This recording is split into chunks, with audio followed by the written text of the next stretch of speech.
Hello दोस्तों। तो कैसे हैं आप सभी। आशा करता हूँ आप सब स्वस्थ होंगे, मस्त होंगे और अपनी पढ़ाई अच्छे से कर रहे होंगे।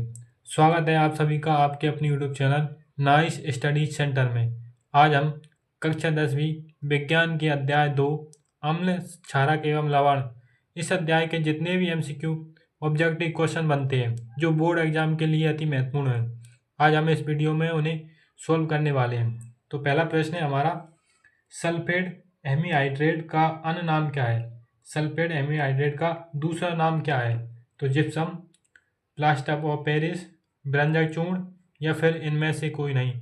तो हमारा सही आंसर है option B, plaster of Paris. दूसरा प्रश्न है हमारा, निम्नलिखित में से कौन विजातीय यौगिक है। विजातीय यौगिक है चूना पत्थर, खड़िया, संगमरमर, प्लास्टर ऑफ पेरिस। इनमें से कौन अलग है। तो चूना पत्थर है, खड़िया है, संगमरमर है या प्लास्टर ऑफ पेरिस है। तो हमारा सही आंसर है option D, plaster of Paris.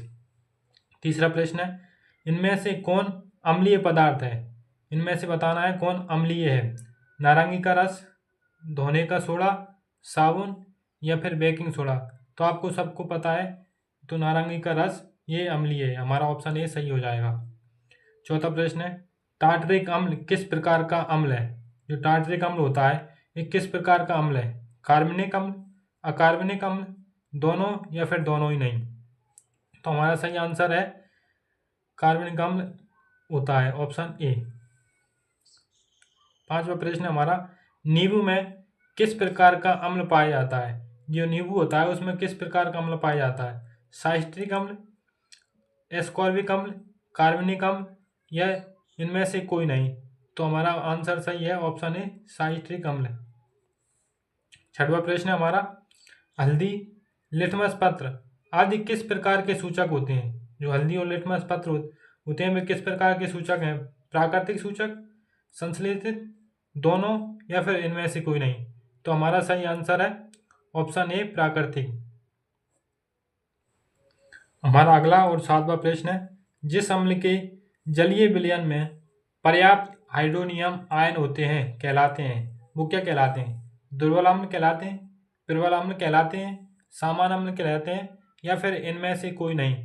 तो हमारा सही आंसर है प्रबल अम्ल कहलाते हैं। धातुओं के कार्बोनेट और बाइकार्बोनेट पर अम्ल की अभिक्रिया से कौन सी गैस उत्सर्जित होती है।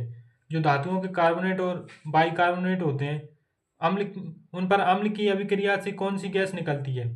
तो हाइड्रोजन गैस निकलती है, ऑक्सीजन गैस निकलती है, जल गैस या फिर जल वाष्प निकलती है या फिर CO2 कार्बन डाइऑक्साइड गैस निकलती है। तो हमारा सही आंसर है ऑप्शन डी हो जाएगा, CO2 कार्बन डाइऑक्साइड गैस निकलती है। अगला प्रश्न है हमारा, सोडियम हाइड्रोक्साइड के विलयन के साथ जिंक को मिलाकर गर्म करने पर कौन सी गैस निकलती है। तो इसमें भी बताना है कौन सी गैस निकलती है। तो हाइड्रोजन गैस निकलती है, नाइट्रोजन गैस निकलती है, ऑक्सीजन गैस निकलती है या ब्रोमीन गैस निकलती है। तो हमारा ऑप्शन सही हो जाएगा ए, हाइड्रोजन गैस निकलती है। 10वां प्रश्न और आखिरी प्रश्न है हमारा, अम्ल शब्द की उत्पत्ति लैटिन शब्द एसिड से हुई है जिसका अर्थ है, लैटिन शब्द एसिड से हुई है जिसका अर्थ है, जिसका अर्थ क्या है, मीठा, कड़वा, कसैला, कड़वा, खट्टा या फिर इनमें से नहीं कहीं, इनमें से कोई नहीं। तो हमारा ऑप्शन सी सही हो जाएगा, खट्टा।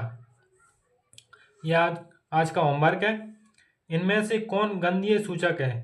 प्याज, वेनिला, लौंग का तेल या ये सभी। ये आपको कमेंट में उत्तर करके बताना है। अगर वीडियो आपको पसंद आया हो तो लाइक करें, अपने दोस्तों के साथ शेयर करें और आपका आंसर कमेंट जरूर करें। धन्यवाद।